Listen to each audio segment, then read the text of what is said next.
Oui, on est prêt. Ok, alors bonjour à toutes et à tous.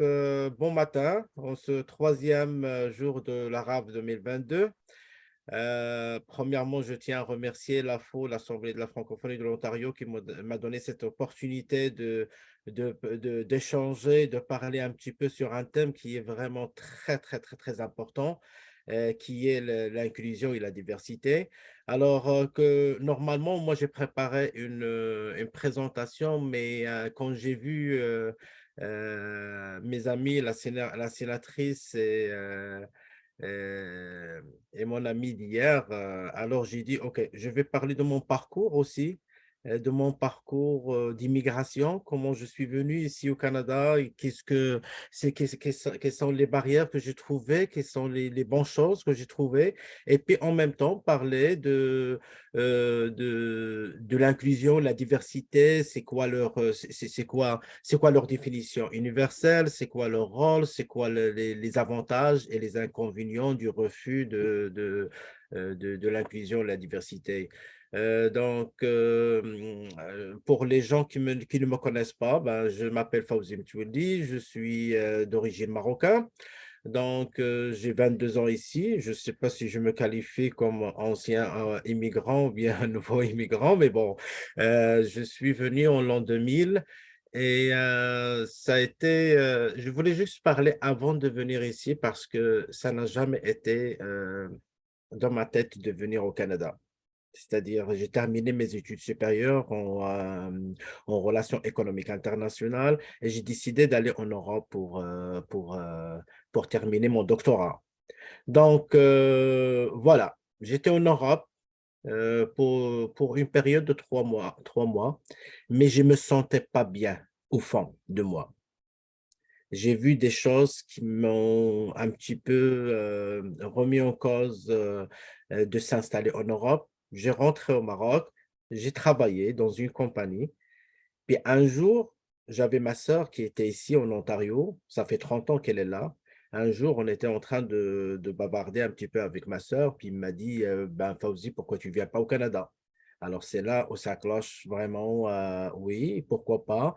J'ai fait toutes les démarches. Vous connaissez toutes les démarches, ces choses-là. L'ambassade, elle m'a appelé, elle m'a dit, tu as accepté. Eh bien, c'est là que tout a changé pour moi.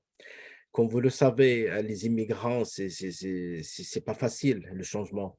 C'est pas, bah, tu viens d'un autre mode de vie, tu viens d'une culture différente, tu viens tout est différent par rapport au système de vie nord-américain. Alors, je suis venu ici, c'était le 27 décembre de 1999. Je suis rentré à Toronto. Et ce qui est drôle, c'est que je ne savais pas que vraiment il y avait des institutions et des organismes francophones ici à Toronto. Tout ce que j'avais dans la tête, c'est que c'est une place anglophone. Alors, je suis commencé à faire des recherches, à étudier un petit peu l'anglais, ces choses-là. Un jour, j'ai rencontré un Marocain et qui travaille dans un organisme francophone, dans un café, plutôt un restaurant. J'étais en train de manger le couscous et lui, il a entré, puis on a commencé à jaser un petit peu. Et il m'a dit, est-ce que tu travailles? Ben, j'ai dit non, je suis en train de chercher. Il m'a dit, il y a des institutions, il y a un conseil scolaire qui affiche, qui veut des gens pour travailler. Ben, j'ai dit, OK, je vais appliquer. J'ai appliqué, j'étais admis. Et c'est depuis là, depuis le l'an 2000 que je travaille dans le conseil scolaire. Maintenant, c'est 22 ans, je suis le plus ancien. Bon, durant toute ma carrière, j'ai siégé dans plusieurs comités. J'ai commencé, depuis que j'ai commencé le travail dans le conseil scolaire, j'ai commencé à réaliser vraiment qu'il y a une forte communauté francophone, qu'il y a des institutions, il y a des organismes. C'est pas comme maintenant, mais bon, il y avait à l'époque. Et je me suis dit, OK, nous, les francophones, on est vraiment une minorité. Donc, je dois m'impliquer, je dois donner un petit peu de ce que j'ai, mon bagage, mon expérience. Et j'ai commencé à vraiment à rentrer dans les comités. J'ai siégé dans le comité francophone de la ville de Toronto. J'ai siégé dans le comité francophone de la police de Toronto. J'ai siégé à Choc FM aussi, dans plusieurs autres comités, et avec la ministre aussi de la Santé, un comité francophone. Donc, euh, c'était vraiment une expérience et ça m'a permis de rencontrer pas mal de gens, de travailler avec pas mal de personnes. Et je vais être honnête avec vous parce que ouais, l'inclusion et la diversité, j'aimerais bien mettre les mots sur les i. C'était pas tout est beau. Oh, je vais pas mettre à 100%, non. Mon expérience, c'était 70%, c'était bien, c'était dans le chemin, mais il y a un 30% que les préjugés, les stéréotypes, il y a pas mal de choses. Donc, vous connaissez qu'est-ce qui se passe dans la communauté, aussi au Canada. Donc, pourquoi l'inclusion et la diversité vraiment m'interpellent? Et je tiens à vous dire, si vous pouvez m'interpeller en tout temps, vous pouvez me poser des questions en tout temps, parce que moi, j'aimerais bien que ça soit un échange et de sortir avec les résultats escomptés qu'on veut. C'est, c'est, euh, c'est une communauté franco-ontarienne qui est vraiment engagée, ouverte et inclusive. Donc, vous pouvez me poser des questions, il n'y a pas de problème. Mais j'aimerais aussi rafraîchir notre mémoire.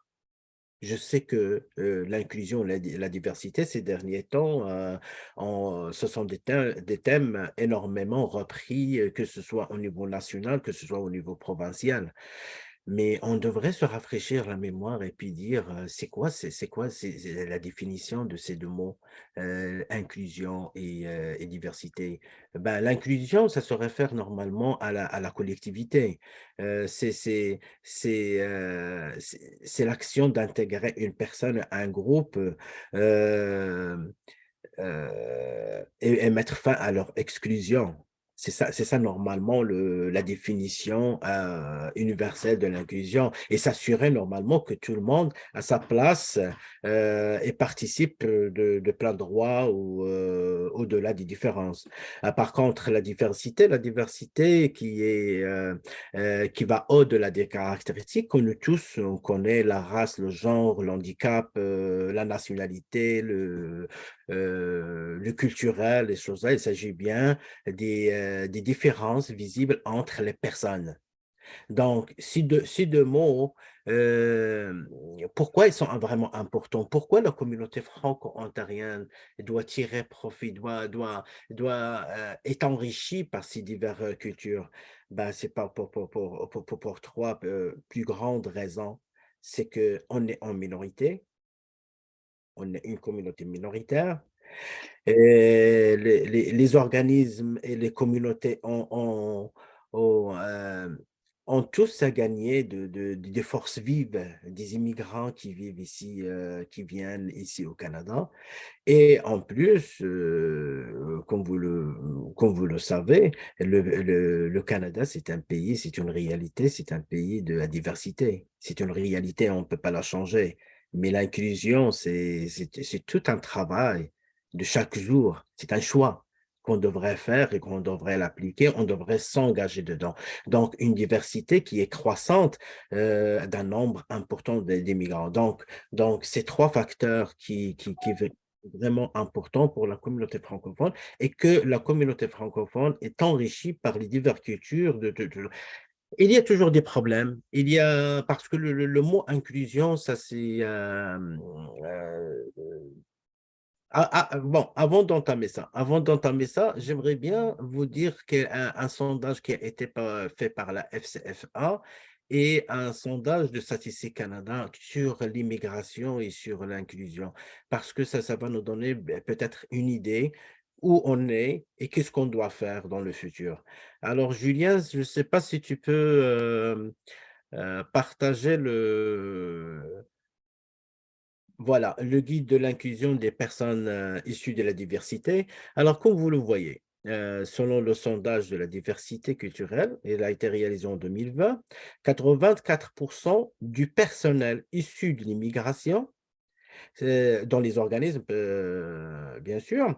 70% ont des bénévoles issus de l'immigration. 73% ont au moins un membre de leur conseil d'administration issu de l'immigration et 70% affirment que les personnes issues de l'immigration sont en mesure d'influencer les orientations stratégiques de leur organisme. Alors, comme vous voyez, ben, le pourcentage il est élevé. Ça, c'est très bien dans notre communauté francophone, mais ça reste toujours, il y a des défis, il y a toujours des problèmes. Il ne faut pas l'oublier. Si tu peux passer au poids démographique, Julien, s'il te plaît. Le deuxième, voilà. Alors ici, j'ai pris ça de Statistique Canada juste euh, pour vous montrer que même s'il y a une diversité accrue dans les organismes et choses-là, mais il faut savoir que le poids démographique continue à s'effrire en Ontario. D'après les statistiques, le français est la première langue officielle parlée d'un nombre croissant de Canadiens. Oui, ça c'est vrai. 600 000 Ontariens ont le français comme première langue officielle parlée. Mais si vous voyez ici, la proportion qu'elle représente, il a diminué de 2016, 22,2% à 21,4% en 2021. Donc, le poids démographique s'effrite. La proportion d'Ontariens ayant le français seulement comme première langue, donc elle a diminué aussi de 2001, si vous voyez, de 2001 jusqu'à 2021. On a passé de 4,3% jusqu'à 3,4%. Ceci dit, euh, ceci est dû à plusieurs raisons. Et premièrement, la concurrence. Comme vous le savez, l'immigration, toutes les régions, ils sont en train d'attirer le plus d'immigrants chez eux. Euh, à part ça, il y a les problèmes que rencontrent normalement et les outils que nous appliquons pour attirer plus et puis pour attirer plus d'immigrants francophones ici chez nous. Donc, je veux retourner un petit peu dans le contexte de l'inclusion et la gestion de la diversité. Euh, comme vous le savez, maintenant, c'est un sujet d'actualité. L'inclusion et la diversité, tout le monde le fait. On remarque les universités, il y a maintenant des cours qui se donnent sur l'inclusivité et sur la diversité.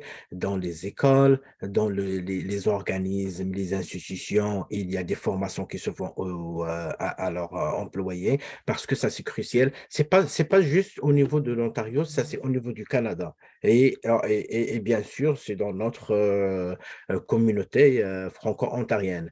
Toutes les conceptions communautaires ont été changées de l'identité, du dénominateur commun.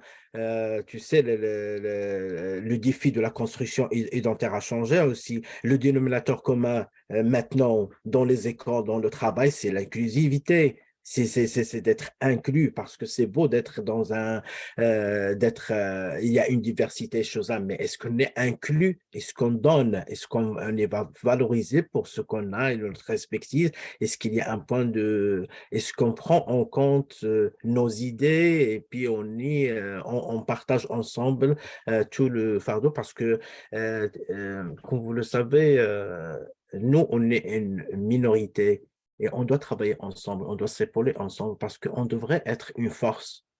Et pour être une force, que ce soit économique, politique ou bien culturelle, il faut travailler ensemble. Et il faut enlever un petit peu toutes les choses qui rendent un petit peu très difficile, comme la discrimination, les préjugés, les stéréotypes et toute la paperasse. Vous connaissez tout ça. Alors, moi, je ne vais pas répéter tout ça parce que vous le connaissez. Et moi, j'ai passé dans mon parcours aussi par quelques exemples de certaines personnes de la communauté franco-ontarienne et qui ont réagi différemment. Mais bon, moi, j'étais un petit peu très ouvert et puis j'ai mis les points sur les i, mais il faut savoir que certaines personnes n'ont pas le courage de le dire ou bien de réagir. Dès qu'ils s'affrontent ou bien ils trouvent une barrière devant eux, que ce soit un geste, que ce soit quelque chose qui a été fait entre eux, ils se retirent en arrière. Ils s'isolent, ils s'excluent.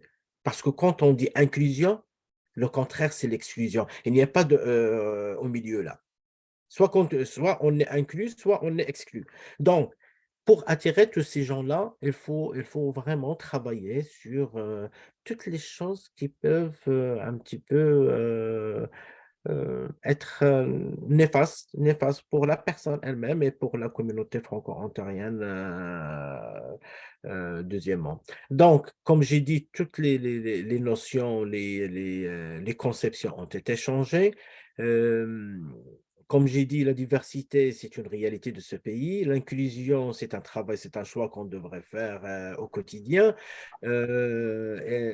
L'inclusion, la diversité, elle est vraiment très importante. Pourquoi elle est très importante? Elle est très importante dans un contexte minoritaire parce que, premièrement, elle élargit l'espace francophone. L'inclusion, elle valorise la diversité. On doit s'accepter avec nos différences parce qu'on est comme ça, on ne peut pas changer. Chaque personne, elle est née d'une façon, dans une culture différente, dans un pays différent. Donc, on est comme ça. Mais au lieu de au lieu de... Bon, juste, j'ai un petit exemple. J'ai un petit exemple que tout le monde... J'étais dans les comités, pas mal de comités. Et le problème qui se pose et qui se posait, je pense que jusqu'à date, il y a des gens qui parlent de ça, c'est la question de la franco-ontarienne. Qui est franco-ontarien? Qui va devenir franco-ontarien? Qui ne l'est pas? Donc, c'est une vraiment, tout le monde parle, et puis il y a des gens. Alors que c'est simple, pour moi, personnellement, un franco-ontarien, quelqu'un qui est francophone et qui est en Ontario, c'est un franco-ontarien. On n'a pas besoin de faire tout un débat sur ça, alors qu'il y a des enjeux qu'on doit travailler sur et des enjeux dans la société, parce qu'on est minoritaire, on a pas mal de batailles à faire. Et puis, à- donc, le franco-ontarien, hein, moi, je pense personnellement, parce que ça crée des frustrations. Il y a des gens qui sont exclus à cause de ce terme, de la définition qu'on n'a pas encore trouvé, c'est quoi. Et aussi, il ne faut pas oublier les gens qui s'approprient le français et qui s'y croient comme franco-ontariens. Ces gens-là, ce sont des communautés qui ont appris le français, ils parlent français, ils vivent ici. Donc, ces gens-là, on doit aussi les inclure dans la communauté ontarienne. Il ne faut pas juste dire, ah non, non, non, c'est les francophones, c'est eux qui ont la première langue et choses là. Mais non, chaque personne qui parle et qui travaille, qui parle français, qui est en Ontario, moi, personnellement, je pense qu'elle est franco-ontarien et on est fiers d'être franco-ontarien. Et c'est pour ça qu'on fait des batailles, choses là, soit avec le gouvernement, choses là, pour avoir nos droits et avoir tout ce avoir une communauté qui est prospère et qui est vraiment inclusive. Fauzi, avant de te laisser aller dans de ce deuxième volet-là, vu que tu en parles, il y a une belle question qui est apparue dans le chat. C'est Blandine Lesage qui dit que selon le dernier recensement 2021, 25% de la population canadienne est née hors du Canada. Donc, à quel moment est-ce qu'on arrête d'être une statistique issue de l'immigration? Parce que toi-même, tu as pris un peu ton exemple quand tu es arrivé au début, tu dis que ça fait quoi, plus de 20 ans que tu es là, mais tu ne sais pas si tu dois t'appeler un ancien immigrant ou un non, tu ne sais pas exactement. Bah, non, non, tu sais, je vais être franc avec toi. Comme j'ai dit, le Canada, c'est un pays de l'immigration et il est basé sur les statistiques. On a besoin des statistiques pour savoir où on est.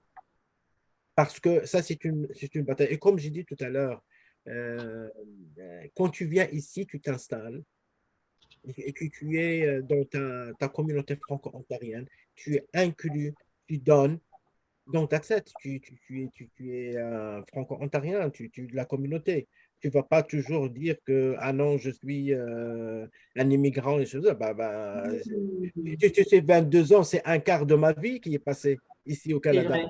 Mais je me sens, j'ai des enfants aussi. Ils sont dans les écoles francophones.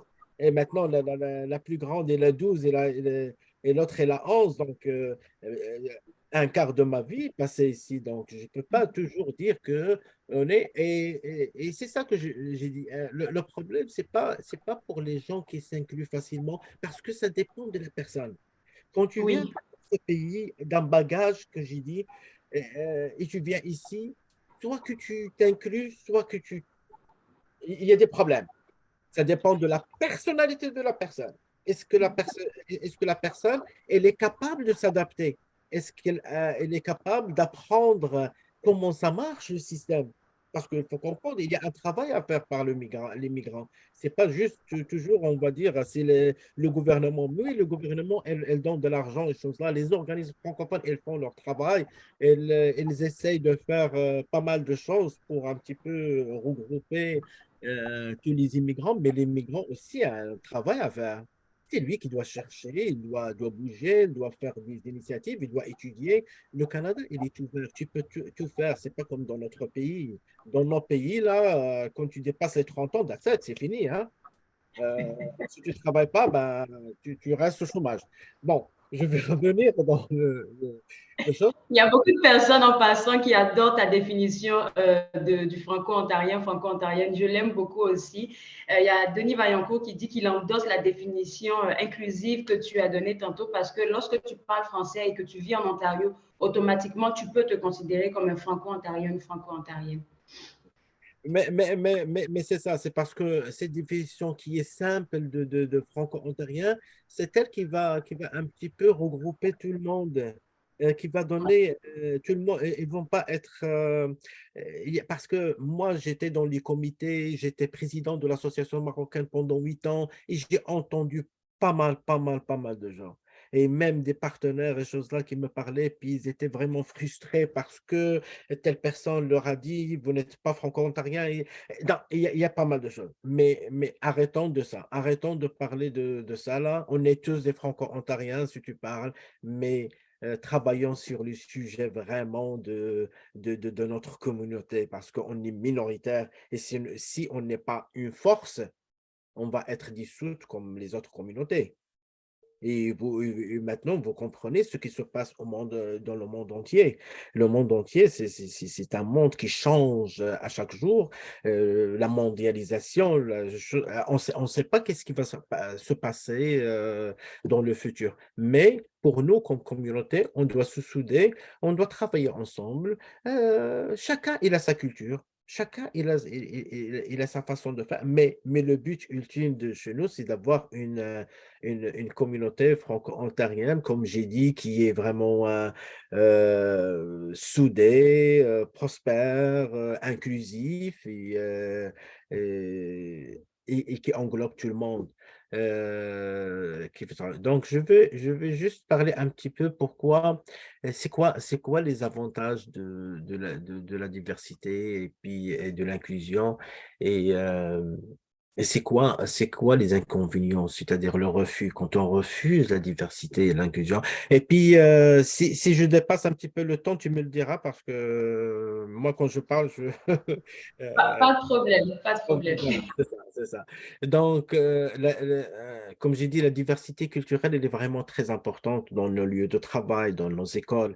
Et nos lieux de travail et nos écoles sont de plus en plus composés de diverses cultures, des divers groupes culturels, raciaux, ethniques et tout. Donc, en inscrivant la diversité, dans nos activités quotidiennes et de la bien faire. Il faut bien gérer de le faire. C'est pas juste, ce sont des notions qu'on doit faire. Ah oui, oui, oui, on va faire l'inclusion, mais il faut le bien faire. On a plusieurs avantages qui en découlent. Premièrement, comme il a dit la sénatrice, le premier jour de la rave, le sentiment d'estime et d'appartenance. Ça, c'est vraiment important. C'est un point qu'on doit prendre. C'est quelque chose c'est un avantage de l'inclusion et la diversité. Aussi, quand on est inclus, quand on est euh, valorisé, on a une plus grande capacité d'innovation et une créativité, une productivité qui est vraiment meilleure. Parce que la personne, quand il se sent bien, il se sent inclus, elle donne, elle produit. Et il y a aussi le point du sens de responsabilisation. Là, je veux mettre un point parce que d'après toute mon expérience, je voulais mettre ce point parce que lorsque on se sent inclus, je ne parle pas juste de siéger dans un comité, une conférence ou dans, je sais pas, d'être à la table, mais de faire véritablement entendre sa voix là. Il faut cette personne qui est à table, on doit entendre ce qu'elle dit, on doit entendre son point de vue, être motivé. Il faut être motivé de manière plus vaste et profonde. Dans l'inclusion, c'est se faire accepter dans la société, mais valoriser pour qui on est. Donc, il y a trois points, moi je pense que pour les avantages de la diversité, c'est le sens de responsabilisation. La responsabilisation, c'est le grand sentiment d'estime et d'appartenance et aussi la capacité d'innovation et la productivité de la personne qui réside, qui est dans la communauté. Par contre, si on refuse, ou bien s'il y a des gens qui veulent pas s'impliquer dans cette démarche, ces choses-là, bah, ça entraîne de nombreux coûts, une moins grande capacité d'innovation, une productivité qui est moindre, et puis après ça, c'est le sentiment accru d'isolement. Donc, les personnes, elles vont se sentir isolées, elles vont se sentir ne pas être appréciées à leur juste valeur. Donc, ça crée vraiment, c'est là où on va à l'exclusion et puis, et ce qu'on ne veut pas. Donc, moi, j'ai relu, j'ai lu le rapport du plan, non, le plan stratégique de la FO 2020-2030. Je l'ai lu deux, trois fois. C'est vraiment très, très, très, très pertinent. Euh, Julien, si tu peux mettre le drapeau, le numéro 5 s'il te plaît. Ben, ce plan stratégique vous pouvez trouver pas mal de choses qui se sont ajoutées, il y a des choses qui se sont changées, les choses-là, en termes de l'inclusivité. Et je ne sais pas si Julien, il est là. Julien? Ouais, donc ce rapport-là, il y a le lien ici. Moi je vous suggère d'aller le lire et choses là. Et j'ai bien aimé, c'est pour ça que j'insiste sur la définition qu'ils ont mis, l'objectif qu'ils ont mis. Je vais le lire, c'est d'attirer et retenir les forces vives partout dans la province en leur fournissant un espace de vie adapté et pleinement tiré parti de la diversité existante au sein de la communauté. Donc, ça se voit que euh, on doit vivre ensemble, il y a des forces vivantes et on doit vraiment attirer ces forces vivantes et vivre avec et les inclure. Donc, je vous suggère de le lire pour ceux qui n'ont pas lu. C'est vraiment, il est pertinent. Il y a pas mal de choses qui se sont ajoutées que j'ai bien aimé dans ce plan stratégique. Donc, à part ça, comme j'ai dit tout à l'heure, il faut un petit peu Il faut lutter il faut lutter toutes les choses qui nous rendent un petit peu mal à l'aise, pour en dire mal à l'aise dans la société. La lutte à la discrimination, il y a la discrimination, il y a le racisme, il y a la discrimination, il faut le dire dans certaines places. On va pas généraliser là, mais dans certaines places, il y a ça. Donc, et surtout dans les lieux de travail. Donc, ça, c'est un travail à faire par les organismes, par les institutions. Il faut travailler fort. On ne peut pas l'éradiquer, malheureusement, parce il y aura toujours, mais on peut toujours faire la sensibilisation et puis inciter les gens à se regrouper au lieu de se différencier. Et aussi, il y a la polarisation des stéréotypes euh, contre les personnes des cultures différentes. Ça, c'est normalement ça. Ça va finir un jour. Ça va finir parce que tant qu'il y a l'immigration et les choses là, il y a toujours des changements. Il y a toujours des adaptations. Et on doit s'adapter. On doit s'adapter pour vivre ensemble. Le vivre ensemble, c'est un gros mot, mais il faut s'adapter, il faut mettre les choses dans la bonne voie. Voilà. Et aussi, il faut la compréhension, les besoins, les défis. Il faut comprendre les besoins des autres. Il faut comprendre les besoins des autres et puis essayer de travailler, comme j'ai dit, dans une communauté qui est plus accueillante et inclusive et sécuritaire. Donc, je ne sais pas s'il y a question. Oui, il y a des remarques et puis des questions. Moi, je voulais renchérir sur quelque chose, mais je vais commencer par lire qu'est-ce qui est écrit dans le chat. Il y a Marcel Morin de la Maison de la Francophonie qui dit que la Maison de la Francophonie d'Ottawa parle de francophonie plurielle. C'est le terme qu'eux, ils utilisent pour encadrer l'inclusion et la diversité. Et ils ont même une émission radio avec Unique FM à cet effet qui est intitulée Sous toutes nos couleurs. Il y a eu plein d'invités dernièrement. J'ai vu ça passer sur les médias sociaux. Et le lien pour ceux qui sont dans le Zoom, le lien dans le chat, si vous voulez avoir accès à cette émission-là. Il y a Madame Fortier qui a renchéri sur le fait que vous ayez dit que les gens qui se sentent inclus, ils vont être présents, ils vont vouloir s'impliquer et rester dans la francophonie. Il y a Monsieur Fabien Herbert aussi qui dit que l'inclusion est le travail de tous. Et je pense que c'est des affaires, Fawzi, que tu as mentionnées. C'est un travail de part et d'autre, et de la part de l'immigrant ou bien de la personne qui veut s'inclure, et de la part aussi de la communauté francophone qui est censée l'accueillir. Donc, c'est un travail main dans la main, comme on le dit. Oui, exactement. Exactement. Euh, je remercie tous mes amis qui ont mis ces commentaires, mais c'est juste, c'est ça. C'est le travail de tout le monde. Chacun doit faire sa part. Et, mais j'ai, il y a des problèmes. Il y a des problèmes, il faut pas être aussi naïf qu'il n'y a pas. Non, il y a des problèmes, il faut combattre, comme j'ai dit, toutes sortes de discriminations et choses-là. Il faut travailler sur. Je sais que dans les organismes et choses-là, maintenant, tu vois, toutes les tables, les, euh,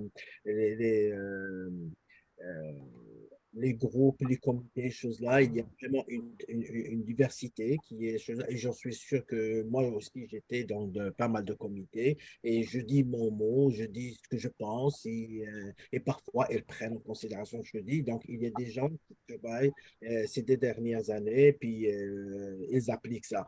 Il reste encore certains. Malheureusement, comme j'ai dit, on ne peut pas éradiquer tout, on peut enlever tous les problèmes et choses là. Mais il faut aller doucement pour le but d'avoir, comme j'ai dit, une communauté qui est vraiment très forte. Il faut la compréhension, il faut la sensibilisation. Hmm. Il y a Madame Fortier qui a levé la main, Fauzi. Oui, Merci, Fawzi. C'est extrêmement intéressant ce que tu nous dis. Et puis moi, lorsque je pense à ça, au fond, nous sommes tous des immigrants. Peu importe quand on est arrivé ici, on vient d'ailleurs. Et puis, il faut arrêter il va falloir qu'on change cette conversation-là. justement, parce que si on parle en français puis on vit en Ontario, selon moi, on est des Franco-Ontariens. C'est aussi simple que ça. Et puis, quand on parle d'inclusivité, de diversité, moi, trois mots qui sont très importants, c'est la parité, l'inclusivité et la diversité. Et puis, on a fait un projet à l'AFMO, justement, récemment, sur ça, pour justement tirer les femmes en politique, que ce soit, là, c'est sûr qu'on parlait de politique municipale étant donné qu'il s'agissait d'élections, mais aussi au sein des conseils d'administration, partout, au fond, partout. Puis, il faut inclure les minorités raciales, les groupes minoritaires, il faut les inclure. Euh, et c'est ce qui fait la diversité, au fond, c'est ce qui fait notre richesse. Donc, il faut vraiment bien accueillir tout le monde. Merci beaucoup, Madame Fortier. Et puis, Fawzi, je ne sais pas si tu veux ajouter quelque chose, mais moi, j'ai un partage à faire. OK, non, j'ai juste un autre point aussi pour tout ce qui se passe en matière des célébrations, les partages de l'histoire et le patrimoine enfin, ontarien, les cultures des autres communautés, choses-là. Ça, c'est vraiment intéressant. Ça, c'est vraiment, ça brise un petit peu, comment dirais-je, La la barrière. compréhension, la barrière entre les personnes. Moi, je me rappelle, je vais juste donner un exemple, et puis tous mes amis qui sont dans les organismes, choses-là, ils ont assisté d'ailleurs. Euh, je préparais, j'organisais normalement un gala culturel marocain chaque année.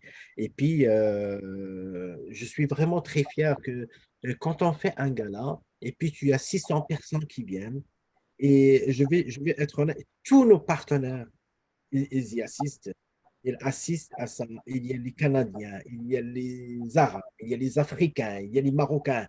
Et ça change. Et puis, ça vraiment, ça brise pas mal de choses parce que les gens, surtout les Canadiens, comment on dit dessus, quand ils viennent, puis ils voient comment c'est quoi notre culture, euh, c'est quoi qu'on fait, c'est quoi qu'on célèbre, et choses là, ben, ils apprennent parce que ça, mais il faut pas, je vais être bon, ces dernières années, j'ai vu qu'il y a, ben, à part la COVID, là, parce que la COVID, elle a brisé pas mal de choses, euh, mais j'ai vu vraiment une célébration qui dépassait un petit peu les normes, là, pour certains groupes, les choses-là. Donc, il faut juste éviter la folklorisation de ça et puis et, euh, euh, de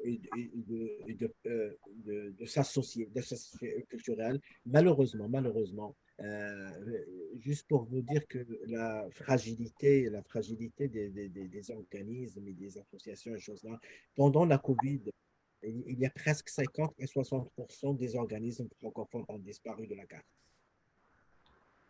Et ça, c'est vraiment c'est touchant. Il faut le prendre en considération que ce sont des gens, ce sont des groupes, ce sont des Franco-ontariens, ce sont des gens vraiment qui ont disparu. Et malheureusement, je ne les vois plus. Moi, je vais dire que je rencontrais pas mal de personnes qui s'étaient vraiment engagées, des leaders communautaires, choses-là, mais malheureusement, je ne les vois plus. Alors, ça, c'est des statistiques. Normalement, moi, en tant que président de l'association et choses là, donc on a tenu le cap et puis nos partenaires ils nous ont aidés, ils nous ont épaulés pour rester sur la scène et pour faire des événements, pour aider aussi les francophones, des choses là, mais certaines personnes n'ont pas pu tenir et c'est malheureux. C'est malheureux parce qu'on doit aller chercher ces gens-là pour de retourner dans la grande famille qui est la communauté franco-ontarienne. Oui, oui, très, très, très bien dit. Fawzi, tout ce que tu as dit, je pense que les gens seront d'accord avec moi, là, était très, très instructif, surtout le partage d'expérience. Mais moi, ce qui est venu me chercher, c'est le fait que tu aies mentionné que si une personne se sent inclue, elle va éclore, elle va donner tout son potentiel, en fait, à la communauté. Et le rôle des organismes communautaires, c'est vraiment incroyable, en fait, dans ce sens-là. Parce que moi, aujourd'hui, je suis là parce que je représente TV Rogers, qui est fier partenaire de cette rencontre annuelle-là. Mais je ne suis pas rentrée par là par pur hasard. C'est parce que j'ai été accueillie. Voilà pourquoi mon potentiel a été déployé. Je peux tenir aujourd'hui cette rencontre virtuelle-là parce que je suis issue de l'immigration. Ça fait quoi? Seulement 6 ans que je suis là. Et TV Rogers fait de très beaux projets pour inclure les personnes issues de l'immigration. Et puis, il y a Julie Hanson même qui vient de mentionner qu'on a une émission avec Jean-Marie Vianney, quelqu'un qui est très actif aussi dans la communauté, qui s'appelle Vivre ensemble. Et cette émission-là met en lumière, comme tu as dit, des personnes qui font des actions, mais qu'on ne connaît pas. Donc, cette émission est là pour les mettre en lumière et puis ça permet à d'autres personnes de les connaître aussi. En tout cas, merci beaucoup pour ton partage. Je ne sais pas si il y a des commentaires,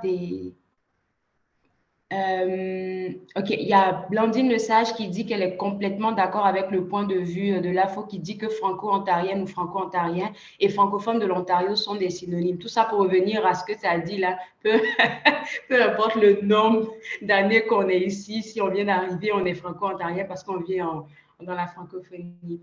Il y a Violaine Gabriel qui dit que Madame Fortier, il y a peu et même très peu de personnes, qui pense qu'il y a peu et même très peu de personnes qui pensent comme vous, M. Fawzi, qu'on est tous des immigrants et que les immigrants sont des gens qui s'investissent dans le pays.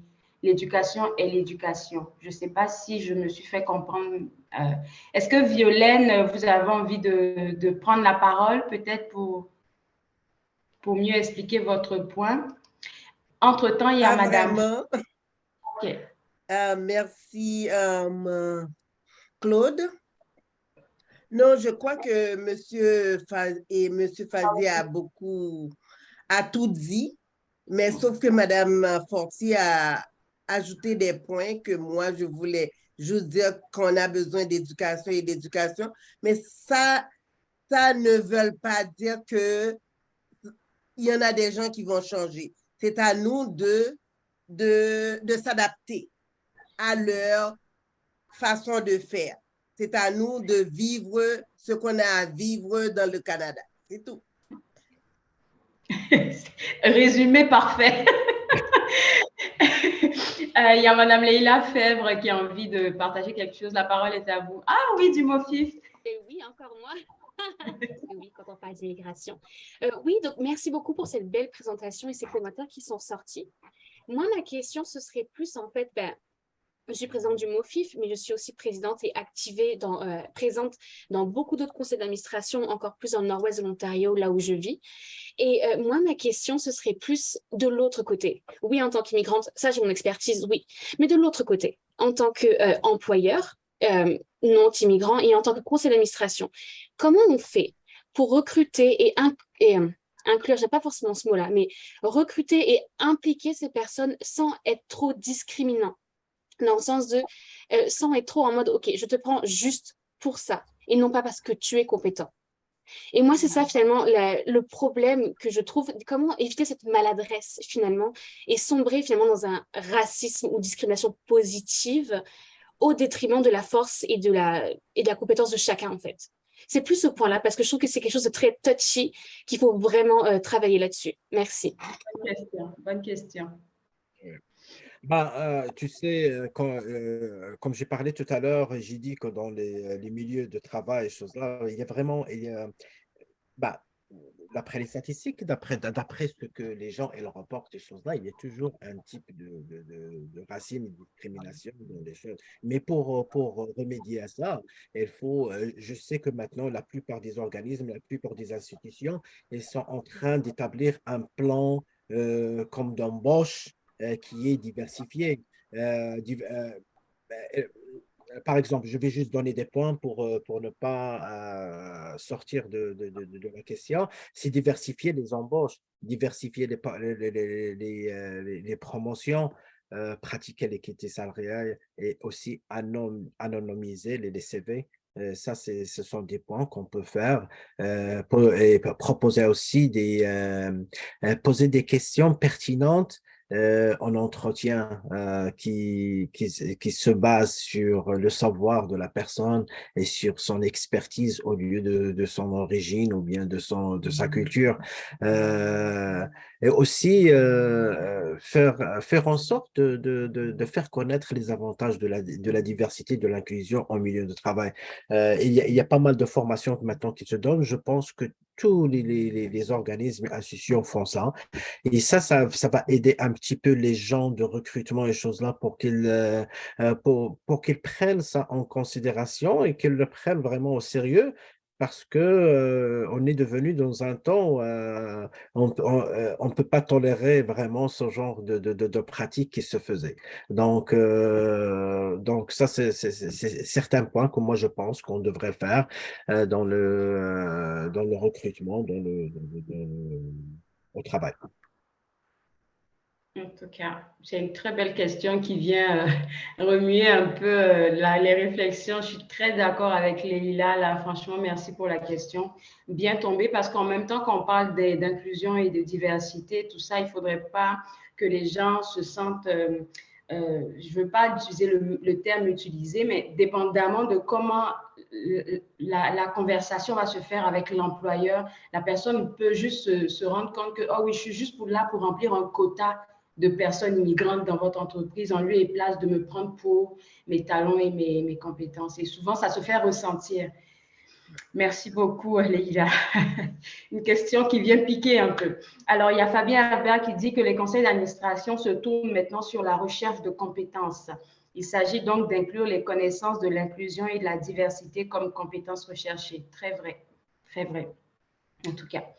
Est-ce qu'on a des questions, des remarques pour M. Fawzi? Il est 10h13. On va bientôt clore avec la... Juliane, est-ce que tu peux me dire, j'ai combien de minutes? Sinon, on va essayer de prendre un peu de temps. Il nous reste 2 minutes pour passer en pause et entrer avec la causerie à 10h30, si je ne me trompe pas. C'est ça, à 10h30, la causerie. Exactement. Donc, il nous reste 2 minutes. Je ne sais pas si vous avez peut-être des remerciements pour qu'est-ce qui vient de se passer, des commentaires encore. Ça pourrait l'aider pour d'autres présentations, Fawzi. Le mois de l'histoire des Noirs s'en vient. Peut-être que tu seras sollicité.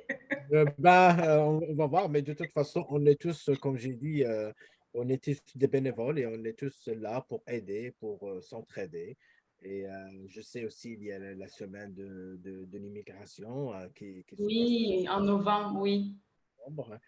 Donc, mais c'est vrai, tu sais, ce sujet-là ces deux thèmes-là d'inclusion et diversité sont vraiment très vagues et que sont vraiment importants, qu'il faut vraiment les prendre minutieusement et puis essayer de travailler doucement pour ne pas un petit peu déranger comment ça a été, mais bon, il y a du travail, et comme j'ai dit, il y a du travail de part et d'autre.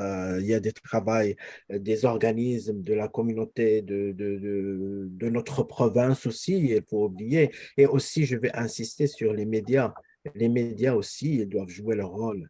Et, on a des médias francophones, ils doivent jouer leur rôle, ils doivent sensibiliser, ils doivent ils doivent contribuer. Je sais qu'ils font un très, très, très, très bon travail parce que j'étais à Choc FM comme un membre, j'ai des relations, je connais, mais il y a encore beaucoup, beaucoup de choses à faire, surtout sur l'inclusion, parce que comme il l'a dit, l'inclusion elle est vraiment très forte parce que la diversité, elle est là. On est diversifié. Le Canada, c'est un pays de diversité. C'est une réalité. Côte d'Ivoire, Maroc, Fawzi, je ne sais pas qui d'autre est là. Donc oui, c'est la diversité ici. Voilà, mais l'inclusion, c'est ça vraiment le thème qu'on doit vraiment travailler. Puis au sein de nos instances, au sein de nos comités, au sein du gouvernement, donc on doit travailler. Et tu sais, c'est pas juste pour les Franco-Ontariens, hein. L'inclusion et la diversité, c'est au niveau national. Au niveau du Canada, même les anglophones, ils ont le même type de thèmes et de problèmes. et qui sont en train de travailler sur. Donc, nous, on devrait travailler sur ça. Et surtout, comme j'ai dit, qu'on est minoritaire. Donc, on doit un petit peu travailler, puis sûrement dépasser un petit peu les petits problèmes euh, des petits problèmes de la communauté, mais plutôt viser comme j'ai dit, une communauté franco-ontarienne qui est vraiment forte et soudée et inclusive. J'aime bien le terme de Marcel Morin de la Maison de la francophonie d'Ottawa qui utilise la francophonie plurielle. Voilà. J'aime bien ce terme, la francophonie plurielle. Il y a Blandine Lesage qui te félicite, Fawzi, pour ta médaille chevalier de la francophonie. Merci, Et merci. j'ai encore de bons commentaires de Madame Forcé qui dit que tout ce que